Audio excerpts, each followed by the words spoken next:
In the dry states of the Southwest, there's a group that's been denied a basic human right. In the Navajo Nation today, a third of our households don't have running water. But that's not something they chose for themselves. Can the Navajo people reclaim their right to water and contend with the government's legacy of control and neglect? Our water, our future, our water, our future. That's in the next season of Reclaimed, the lifeblood of Navajo Nation. Listen now wherever you get your podcasts. The murder of an NYPD officer on the job. The 31-year-old father was shot and killed. You guys all worked with and knew Officer Diller. Were you there that day? What do you think when you hear officers being demonized on the news? We took it upon ourselves to push back. We're going to protect our cops. Let's get to that location now. Got shots fired, you make an apprehension. What's likely to happen to him? By the time the cop finishes the paperwork, the guy will be walking out the jail.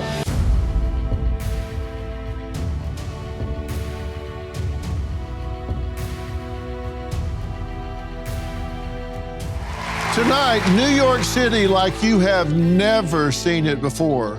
We're taking you inside NYPD headquarters where officers are working round the clock to keep the city safe.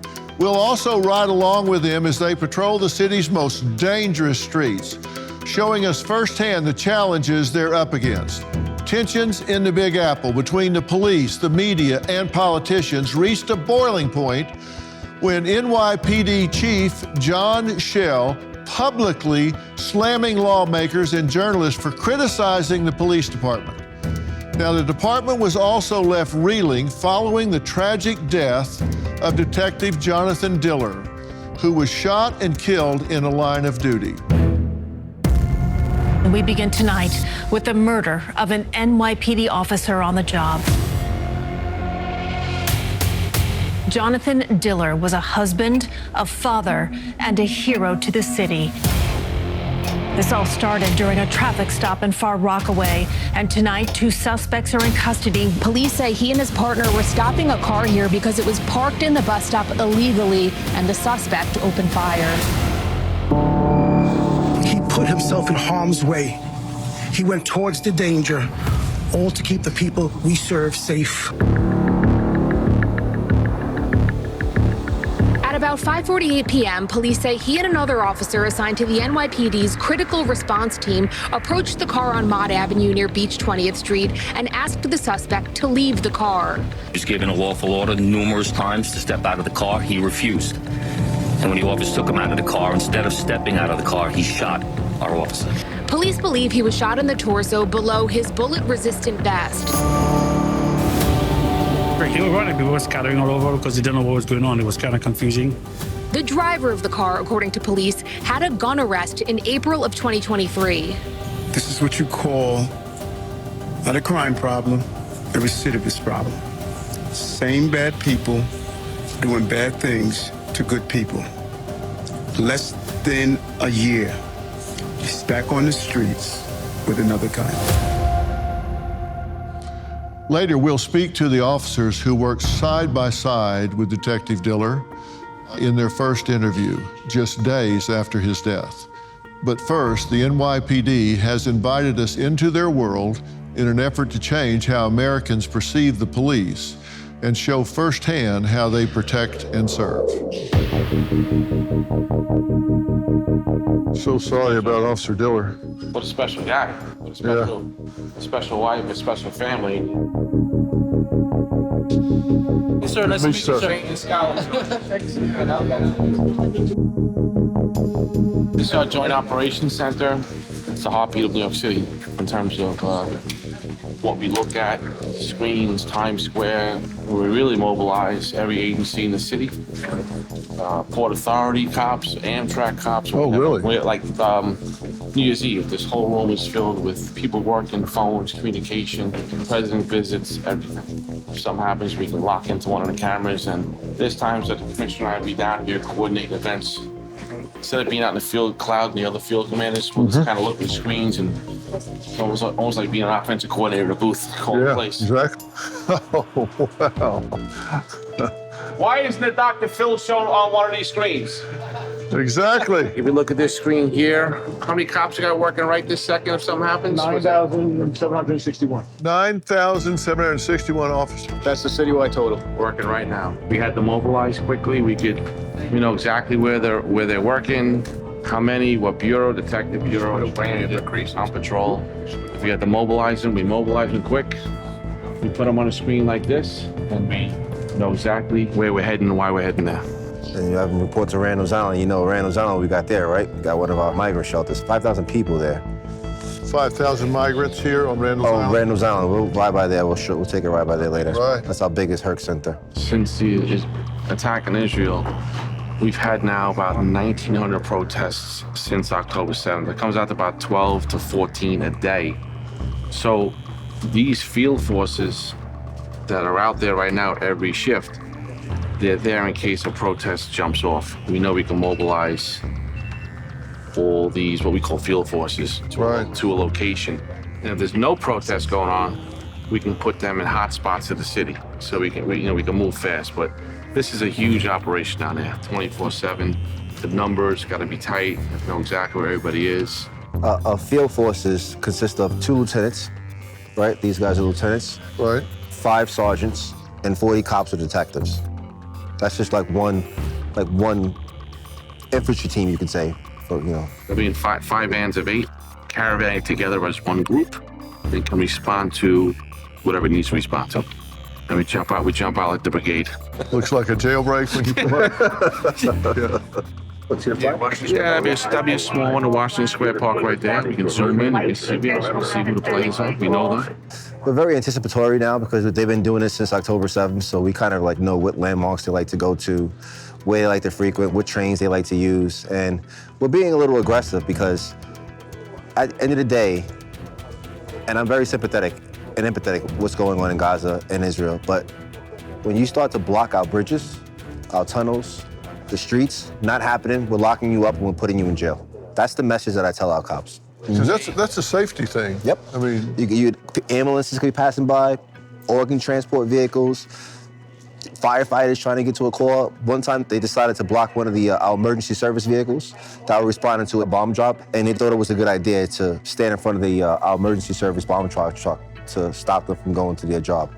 And that's unacceptable. We're not having that. We locked them all up. So you say on these groups, like down here where it says London over here, you can put a box around a group like that, size-wise, and estimate how many people are there. Right, so, or aviation will fly over. So we have, our helicopters have an aviation feed, and when you see it, they can kind of draw like a grid, and they'll tell you, okay, the estimate size is 5,000, 3,000, and we can adjust accordingly to what kind of resources we think, what kind of group it is. Yeah. They love the bridges. They love the Brooklyn Bridge. So we know where they kind of want to go. The Christmas tree lighting, we drew a box around Rockefeller Center, and we were not letting them in. We cannot let the Christmas tree get infiltrated. They like to use landmarks. Yeah. The bull. They go there, they graffiti the bull. That's a symbol of lawlessness, and it's a symbol that they won, we surrendered, and those are the things that we don't let them do. You see that right over there? Yes. Those are, we monitor all airspace in New York City. So if a plane gets low, it would alert us that there's a plane that's low flying in out. Yeah, below where it should be. Correct. And we'll know. Yeah. So we're in a very rigorous operation here. Man, I'll say, it's kind of soup to nuts here. Yep.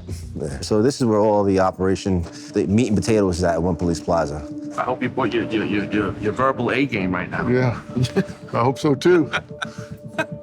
Gentlemen, how are you? How are you? Phil McGraw, how you doing? How you doing? Good to see you. How are you? Nice to meet you. Good to see you. Hi, how you doing? Good to see you.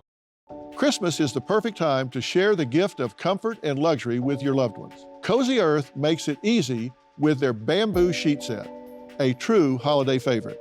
These sheets are ultra soft, breathable, and guaranteed not to pill for 10 years, ensuring restful nights and serene escapes every day. Cozy Earth's stretch knit bamboo pajama sets for men and women are another can't-miss gift this season. They're perfect for unwinding at home, offering unmatched comfort and style for those treasured moments of relaxation. Now, Cozy Earth is all about transforming your space into a sanctuary of tranquility. They're responsibly made, temperature-regulating, durable fabrics, and they make every product a thoughtful investment in comfort. Order by December 13 for free shipping, or by December 20 with expedited delivery. Head to cozyearth.com/Phil and use code PHIL for up to 40% off. Give the gift of luxury this holiday season. Sleep is the foundation of whole body health. When we sleep well, our minds and our bodies perform at their best. That's why we're so excited to talk about Beam's Dream Powder, a science-backed, healthy, hot cocoa for sleep for the better. Other sleep aids can cause next-day grogginess, but Dream contains a powerful all-natural blend like reishi, magnesium, melatonin, and more to help you fall asleep, stay asleep, and wake up refreshed. Right now, Beam is offering my listeners early access to their Black Friday sale. Dream has been a game changer for me. This is your chance to try it for the lowest cost it's ever been sold at. Get up to 50% off when you visit shopbeam.com/DrPhil and use code DrPhil. Head over to shopbeam.com/DrPhil and use code DrPhil and get yours before they sell out. That's shopbeam.com/DrPhil and use code DrPhil for up to 50% off. Thousands gathered to say their final goodbyes to Officer Johnathan Diller today.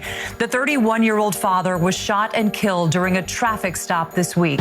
Sadness and sorrow overtook the sunshine as his widow, Stephanie, held their 1-year-old son, Ryan, closely during a moving eulogy. Her heartbreak raw. With every hug that I've received, I just picture each one is from Johnathan. Calling him her best friend, closest confidant, the man whose family always came first. He was a fierce protector of everyone around him. He spoke his mind and wasn't afraid. And as fierce as he was, his heart would melt for his son. He was so proud of Ryan. Every time he did something new, it was like an explosion of joy from both of us. You guys all worked with and knew Officer Diller. What can you tell me about him? He was, very selfless. He would go out of his way to help you with anything. He would be the first to volunteer for something that somebody else might not want to do. Jokester, always joking around. And it's crazy, because he's married, I'm not. And the last advice he gave me was actually relationship advice. Unfortunately passed away and wasn't able to know the outcome of, that advice that he gave. Were you there that day? Yeah, unfortunately. And you were the sergeant? He had amazing motivation. He just couldn't stop. He loved the job. He loved what he did. He loved just being out there and doing his thing. You want to get the guns off the street. You want to get the real bad guys off the street. Not anything small time. And that was his thing. He just loved it. And I was very impressed with his motivation. What would he say if he was here right now? He always walked in the room, hi friends, and he always walked out and always, love you guys, love you. And he was a prankster, he was a funny guy, and no matter what you did to him, if you pranked him, he's, I love you. It's just the nicest guy in the world. Big heart. His wife was really outspoken. Have y'all been in touch with her? During the week when we were at the wake, we were lucky enough to spend some time with her alone. And during that time, it was just really nice because we just all shared stories together. She was just telling us all the great stories about him. And, the short amount of time that we worked with him, we could see the connection between how he was at home and how he was at work. And they were kind of interlaced with him. It's not empty words when I say to people, I get up and get dressed and go to the studio and talking to a camera. You guys get up and get dressed and go out and sometimes stand in the line of fire. I think sometimes people take that for granted. I don't take it for granted. Why do you do it instead of some other job? Why do you do this? Why not? Well, because there are safer things to do that probably pay more money. People calling cops when they need help, and I can speak for all of us on this team that we always want to be there. It doesn't matter what the situation is out in the street or what the media says. We're positive people. We want to be positive for the community and positive for everyone. I think most of us here, it's just a calling. Only thing I ever wanted to do, and just happy to do it, but just nothing else we'd rather be doing. What do you think when you hear officers being demonized on the news? Which they do sometimes, they get demonized. And I know there are some bad officers out there. I know there are. There are some people that should have never been given a gun and a badge, but they're rare. What do you think when you hear all that? Majority of, people do like the police. It's the same way where, majority of police are actually good officers that, want to do the right thing and took the job for the right reasons. With that said, most of us are actually doing the right thing, so it doesn't matter if, a little pocket doesn't like us. Just like you said, the majority does, appreciate us being out there. I am the media, and because I work with law enforcement so much, they'll show me the whole tape sometimes of what goes on in an incident, and the media will pick that tape up in the middle and show that truncated part of it, and won't show all the rest of it, and it's infuriating to me. It's also good now that we have administration that's actually stepping up and fighting back for us little guys, because we're out there doing everything we possibly can to do the right thing. And if we make a little administrative mistake or here and there, they're there to back us up now. And in the past, we didn't really have that. We got sent to the wolves. I got a question for you, actually. Do you have any suggestions on coping techniques for people, because everyone copes differently? Well, a couple of things very specifically. Number one is that you give your feelings a voice. You need to talk about it, because you can walk around feeling such a burden, and you might be feeling angry, you might be feeling sad, you might be feeling numb, and thinking, there's something wrong with me. You got to be willing to talk to each other, but you got to give your feelings a voice, because when you do, you're going to find out, oh, I'm not the only one feeling this way. Whatever you're feeling, if you share it with somebody and they say, well, here's how I'm feeling, and you exchange back and forth and realize it's okay to talk about it, it's so cathartic. It's such a relief valve, just to give it a voice and talk to somebody that you can trust. That's the number one thing. Number two, if you'll write things down, it's called production mode. When you write it down, it causes you to crystallize your thinking and put it in a coherent paragraph or sentence. And if you think it's really affecting you, then you might need to take a sick day or a couple of vacation days or something and give yourself a chance to balance out. It truly is a brotherhood. You find strength in each other. And don't listen to the loudmouth naysayers, because we need you. We know the biggest challenge that we are facing, I say over and over again, is three areas: recidivism, recidivism, recidivism. There are too many bad people who are doing bad things to good people of this city. A small number of people are committing a large number of crimes. Deputy Commissioner Kaz Daughtry, we are 98. We're going to be in a 4-6 precinct. 10-4, boss. So the Bronx commander just called us before and said they're having some issues up here tonight. What's going on? When you were talking with the guys in the 4-6 precinct where we're going now, where they're seeing a little uptick in shots fired, smoke shop robberies, they just took another shots fired. We actually have the video of the incident. We have the car we're looking for, it's a black four-door sedan, temporary tags, ghost vehicles. These guys, cars are a problem for us. They print them out at home on the internet, these fake temporary plates, and they put them on their cars. So, number one, to avoid detection, not paying their fare, and they commit robberies, shootings, homicides with these vehicles.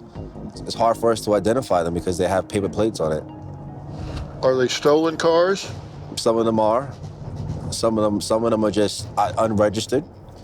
And you're gonna see, if we're out long enough, you will see there will be a vehicle that will take off on us.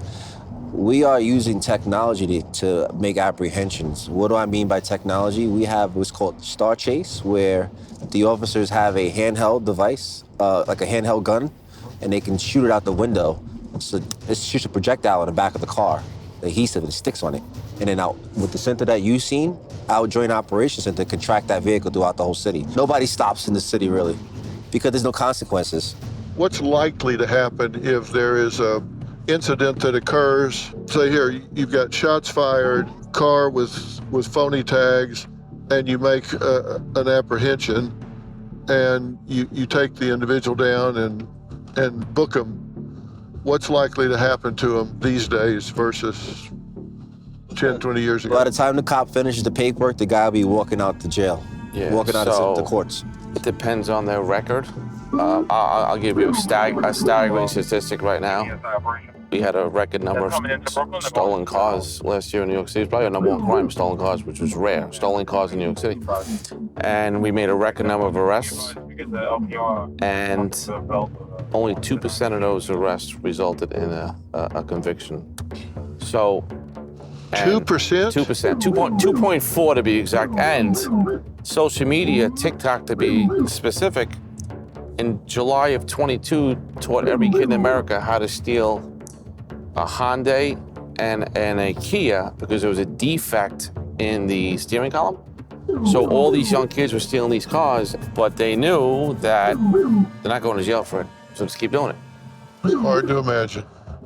So all our bridges have plate readers that read your plates, and when one hits, the operations center will put it out that there's a car on a move somewhere. This one's going into Brooklyn, so we'll let Brooklyn handle it, so we're going away from it, but the communication is really key to our success. The operations center we were just in, they're listening to us right now, and we're all talking on one frequency that we've had frequencies before, but this is dedicated just to us, and it's encrypted so people can hear us. So right now, one of the issues with our city council is they're upset that they can't listen to us or the media can't listen to us, and we don't really apologize because the bad guys listen to us too. Yeah. Some of our media, especially some of our print media, they want our administration to fail. They are anti-police. So they take glee in proving that we can't reduce crime, and we've been reducing crime. The bigger question to ask is, with record number of enforcement we have, and crime is coming down slowly, why isn't it coming down faster? That's the question. There's no consequences. That's simple answer, right? No consequences. And that's what some portions of our electeds and media don't understand. We've come to a point, the police in some way, shape, or form have become the bad guy. I've studied this a fair amount, and what they're saying is the system has failed the bad guy, or he wouldn't be a bad guy. So the system has failed him, so we now have to try to make that up to him by not having consequences for his criminal conduct or her criminal conduct. But that's not rendering them aid, that's not helping them. Let's say, for argument's sake, the system did fail them and force them into a life of crime. How does allowing them to continue that self-destructive behavior help them? That's not going to bring about change. The system's failing them again. Right, and I think it's such a nice thing to see someone get a second chance and make it. It's a wonderful thing. But there comes a point in time where you have to realize that's not going to work, and we got to remove people off our streets that are hurting our community. But some people don't see it that way. Even if someone is an addict, which I agree is a disease, or if someone is mentally ill, again, a disease, I get that. Do they need help? Yes. But you still have to suppress their behavior before you render them aid. You have to protect innocent society from these bad actors, because if somebody stabs you in the neck, you don't really care why they did it. You're still stabbed in the neck. Right. Your life is ruined. We first have to suppress the behavior. Okay, now, if they need help, let's try and get them some help. Sometimes when you're sitting at home and you're watching the news or op-eds on policing in New York City, I realize, wow, I really have a big play in this. Yeah. I think they're talking about me right now. Yeah. Whether it be protests or just anything. Yeah, wait a minute, is that me they're talking about? So what were they dogging on you about last night? The October 15th tax deadline may have passed, but are you prepared for what's coming? Do you owe back taxes? Are your tax returns still unfiled? Missed the deadline to file for an extension? The IRS may be ramping up enforcement. You could face wage garnishments, frozen bank accounts, or even property seizure. But there's still hope. Tax Network USA has helped taxpayers save over $1 billion with a B in tax debt and has filed over 10,000 tax returns. They specialize in helping people like you reduce your tax burdens and they can help you now. Don't wait any longer. Visit tnusa.com/DrPhil or call 1-800-958-1000 for a free consultation. Their experts will walk you through a few simple questions to see how much you can save. Act now before the IRS takes more aggressive steps. Take control today. Visit tnusa.com/DrPhil or call 1-800-958-1000. In times of uncertainty, stemming from economic volatility, political shifts, and global events, it's crucial to work together and unite as a country for a brighter future. Amid these challenges, it's important to take proactive steps to monitor and protect your finances and retirement accounts. That's why I'm turning to physical gold and silver to help protect my accounts, and you should too. Gold and silver prices reached record highs this year, and central banks are buying gold like never before. So get started today with Preserve Gold, the only precious metals company I trust and recommend. They have hundreds of five-star reviews and millions of dollars in trusted transactions. Preserve Gold is giving away a free precious metals guide with information on how to help protect your accounts. Just text DrPhil to 50505, and you can get up to $15,000 in free gold and silver with a qualified purchase. So don't wait. Text DrPhil to 50505 to claim this exclusive offer from Preserve Gold today. So what were they dogging on you about last night? Over the weekends, before and during and quite frankly after the burial of our detective, some people just don't say the right thing and their timing is awful and they're cold and callous. We're certainly just not going to stand by when that happens. Just mean-spirited anti-police journalists, we just took it upon ourselves to push back. And it caused quite an uproar. And now we're saying, well, we have feelings too, and we're going to protect our cops, and it's a two-way street now. And you know, our mayor and our police commissioner backed this 1,000%, and that took them off guard too. I saw what the mayor said about saying, hey, you know, feelings are raw right now, and people are going to respond. They're humans. Right. And people forget that. So we kind of got into it, and they didn't like it, but we didn't back down, and again, we just keep fighting for that narrative. We're going to protect our cops, and we're not going to apologize for it. To add on, like, you see those guys in the room. I think one of them said it, that we have an administration that's going to stick up for us, and we did. Well, that's got to be so important for morale, for them to know that you've got their back and you're going to stick up for them. Right. And when our cops make mistakes, some of them sound the same, but our team, we go by, like, what was the intent of the cop? If there's someone that's gotten through the cracks and they show a pattern of bad judgment or bad behavior, you guys aren't reluctant We don't to act? we don't waste time. We remove him from the street because that's not good for anybody. Right. And we'll have instances where a cop is too aggressive and shouldn't have done what they did, and we have levels of discipline, and in some cases we might suspend you because we can't tolerate, we can't be hypocritical about it. We get a lot of videos sent to us. We'll see instances where we think the supervisor should have taken that cop out of that position, and we'll have a talking with that person about it. I have a point with an answer in regards to that 30. So DrPhil, I was a first grade detective last year and then got appointed to this position, Deputy Commissioner of Operations, right? So I used to go with these guys all the time. This team really changed because you remember we had 8 years of an administration that didn't want you to do nothing. This team really helped the movement of trying to get the quality of life back to New Yorkers here in this city. When they saw these guys started to work, then it was, you know, contagious. These guys really started to change the culture in this department of getting the cops back, to get the quality of life back to the New Yorkers here. And they're addressing small things, drinking, plates, we call double parked cars, scooters, ATVs, dirt bikes. And guess what? Last night, they got a dirt bike. Guess what the guy had on him? A gun. 2 days before that, they got a fraudulent plate, gun. So they have gotten a gun probably every other day they went out in the street. So the two biggest quality of life complaints we get in every neighborhood in the city is illegal cars and bikes and marijuana shops. We're doing it right away. So they legalized marijuana and they wanted to control it through dispensaries with licenses, and the whole thing really didn't work well. And now we have about 2,500 stores that shouldn't be selling marijuana and edibles and psychedelic mushrooms. It is out of control. and they expect us to fix it, but it's not that easy. And we don't have the authority to shut them down. We can go into a licensed premise and write a bunch of summonses for fruit flies and the alcohol. We can go into a deli, do an inspection. We can go into a barbershop and do an inspection. But we can't do an inspection in a smoke shop. It make no sense. These guys hear this? He's right here. Valentine and Fordham, let's go. Make it right. Watch this, make it right. They're going. Right, they're going to Valentine. Follow them. They're going to go to Valentine and cut up.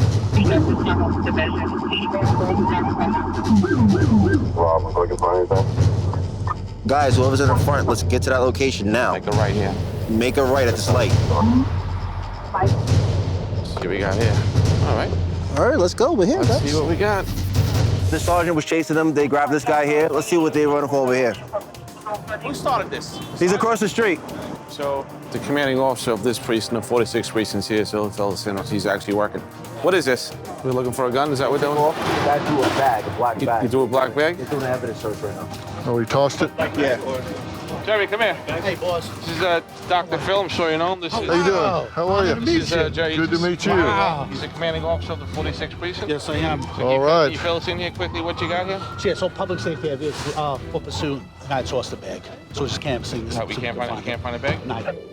We come with 20, 30 cars. You know, we'll take over.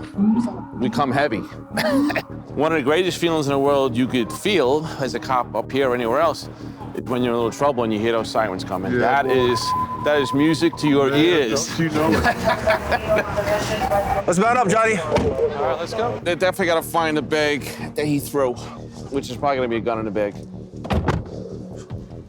We won't touch it. Yeah, we won't touch it. Have our crime scene process for DNA, and we'll build the case out. All right, let's go. We're ready, 98. So is this pretty rough up here, Joe? Yeah, this is, the Bronx, most of the Bronx is rough. I mean, so much better than years ago. The climate has changed. Yeah. And that's what's really changed, because this wouldn't happen 10, 15 years ago. We're battling a perception problem that people want to feel safe, so that's the perception piece for us. The print media, again, doesn't do us any favors, and they sensationalize every single event. And it makes like, what's going on down there?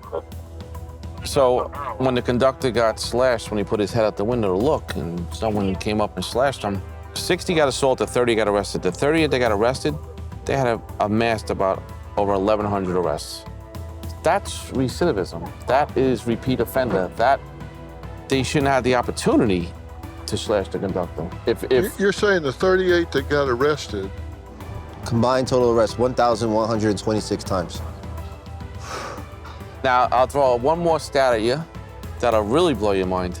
Retail theft is all over the country. You see it everywhere. We're not certainly immune to it.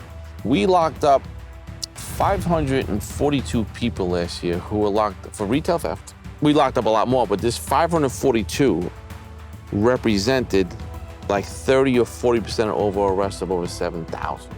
Are they organized crime? Some of them are. So when some elected officials say people steal for bread, no, some might. But when you're going in there and taking cosmetics and no, that's not for hunger, that's for... They're selling that. They're selling it, correct. We can fix these issues, but everyone's got to come to the table. You know, I don't think a 16-year-old kid that goes in and shoplifts something in a one-off situation should have a felony and have his life ruined forever. Yeah. But I do think there should be accountability. The 52nd precinct is where we had the migrant squatting with the guns. So you got a lot of migrants up here. The city took in about 180,000, and we have on registration about 60,000. So the other 120 went somewhere. This migrant center, one homicide here in this facility between some occupants. There's been a handful of cop assaults in here. Anytime we have this many people in one area who aren't working, it could be a problem at times. There should be a checkpoint up ahead, but we're right there. Okay, yep. This is our biggest one. You see the white buildings? That's all the tents and beds, and they have a lot of scooters, and we don't know. Some creative activity goes on here. Sometimes a little prostitution or drug use over here. This is what the world is talking about. Here you go. What's up, guys? How are you? Guys holding it down? Yes, sir. All right. Doc, these are the heroes of the night. standing tall. Just how you doing, guys? Good. Dr. Phil, how you doing? How are you? Good to meet you. Thank you guys for what you're doing. Of course. Things quiet around here? It's not too bad. They come in, do their thing, they work, you see them moving the mopeds around. It looks like all these people are coming home from working, which is a good thing. Trying to work, trying to make a living, right? How many people are here now? So right now there's 3 tents, possibly 700 approximately each tent. I think the max should be around 3,000-ish, but sometimes it goes a little over. So do they stay here very long, or is this transient? So above the age of 23, they have 30 days. Below the age of 23, they have 60 days. Oh, okay. They just do their. So they got to move out. I think we have about 200 and a little over 200 shelters. This is the largest one, some smaller. I mean, again, when you really think about it, 180,000 is thrown on our lap. As you can see, we have cops here, resources here. We got cops over here, we got cops down there, and getting no money from the federal government. And it's kind of like a tab on the mayor, which is not fair. They're actually right now, technically, they're not, like people say, oh, they're illegal. No, they went through CBP and they're just parole here. So you can't call them illegal until they have their day in court, which could be, this court dates backed up to 7 years, 2027, 2028. Chief of Patrol John Schell sums it up this way. So we're not going to sit back and just take it. We're not, we're going to push back. And pushing back against the media, he is. Schell telling our Juliet Papa he's tired of the NYPD dealing with what he calls bad articles. And part of that pushback against the Daily News and their columnist Harry Siegel, who wrote an article critical of the NYPD's efforts to fight crime in the subways. He called our chief of department out with some cheap shot. He gives wrong information about homicides. He tells our cops got to get on the same page. Are you kidding me? You're not going to question my cops on the same page. And Schell taking real exception to the Daily News publishing this column on the weekend that fallen cop Johnathan Diller was laid to rest. All right, Dr. Phil came up. Give a little.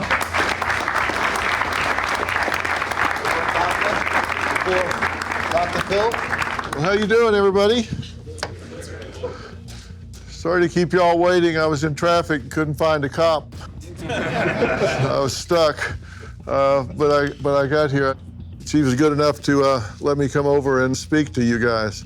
I don't know how often you guys get to watch any of my content, but people say I bleed blue. Because I tell you, I stand behind law enforcement 100% every single time. I've got a series I do called Behind the Badge on our show where we pick officers from cities and towns, large and small across the country, and we just try to humanize the men and women that wear these badges and let people know these are real people with families and things they care about, and they're just like the rest of us. The only difference is that when they all get up in the morning, they step into the gap and stand between us and people that would wish us harm, and do it every single day to keep the rest of us safe. And I was running those episodes, those segments after things like George Floyd in Ferguson, Missouri, and I can't tell you how much heat I got for it. Everybody's hating on law enforcement at the time, so I doubled up how often I ran them, just to let people know. Listen, I just wrote a book called We've Got Issues, How You Can Stand Strong for America's Soul and Sanity, because I think a lot of people are trying to hijack the narrative in America, and I set forth in there 10 principles that I think are really important for a healthy society, and one of them talks about the fact that you should not pay attention to the loudest voice just because it's loudest. I talk about something in there that I call the tyranny of the fringe. That we've got these fringe factions, way out on the ends, that are trying to do just that, hijack the narrative in America. And sometimes they get lots of attention from the media. Sometimes they really do. And I watched all of this defund the police stuff. I thought it was ridiculous and said so. And I do think it's ridiculous. And if you look what's happening now, if you go in and study what's happening in those cities, they all said defund the police, and then they started paying all the police overtime to make up for the ones they got rid of through the defunding. And then when crime went through the roof, Then they started calling in the National Guard. Then they started reversing policy. And now they want to refund the police. It was a ridiculous idea to begin with, which I said at the time. Now it's sadly coming true. You look at like Portland, Oregon, which I just did an episode on, is just so lawless because they just don't have any protection up there. And I think sometimes you get out there and think, nobody appreciates what we're doing. Nobody has our back. They take it for granted. And I'm here to tell you that's absolutely not true. The vast majority of this country loves and respects you guys and what you do. I was getting questioned the other day by an interviewer that was saying, well, don't you think cops should show up and take into account what's going on, particularly in domestic violence situations, and counsel everybody and try to get everything calmed down? I said, no, hell no, I don't think so. That's a good way to get shot dead. Cops should show up and suppress dangerous behavior, get everything under control, and then if you want to bring in a social worker, great. But that's not their job. They can't wear 5 hats. They got a critically important job, and that's to stop criminal behavior, suppress dangerous behavior, and then you can talk about everything else. But they're not Sigmund Freud. I really believe that. I don't think you should put yourself in harm's way in that situation, and I'm so heartbroken at what happened in this situation with Officer Diller. And, you know, it can happen every day you get up and go out there, and I know you know that. And that's why we appreciate what you do so much. I'm really curious, when you guys see all the media hype and criticism and all, does it affect your motivation?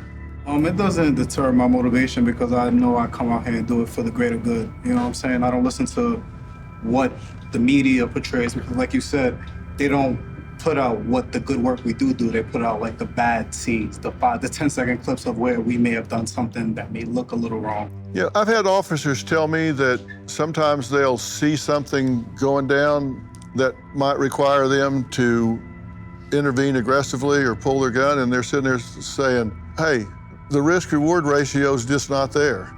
I'm not going to pull my gun and wind up getting charged for murder or something. It's just not worth it. And that's why I asked that question, because some around the country have said, it's just not worth it. You know what I'm saying? We don't have that time to say, well, the risk-reward. You just act. You know what I'm saying? You think about it later, like, wow, we really just encountered this. But most times we just react and we just do our job. Yeah. Do y'all agree with that? It's just instinctive? Yeah. Really hear me when I say the vast majority of the people in this country really support what you're doing and believe in you, and God bless you for being out there. Well, as you all know, I bleed blue. Officers are on the front lines to protect and serve our country. Men and women in blue put the security of America above themselves every day. If gunfire breaks out, they're the ones that run towards it instead of ducking for cover. And look, it's easy to criticize them until you need them. We need to support our law enforcement. I want to give a special thanks to NYPD Chief of Patrol, John Schell, and Deputy Commissioner of Operations, Kaz Daughtry. I also want to give my sincerest condolences to the family of Detective Johnathan Diller for their loss. Our hearts and prayers go out to all the families that have lost loved ones that serve our nation. Thanks for watching.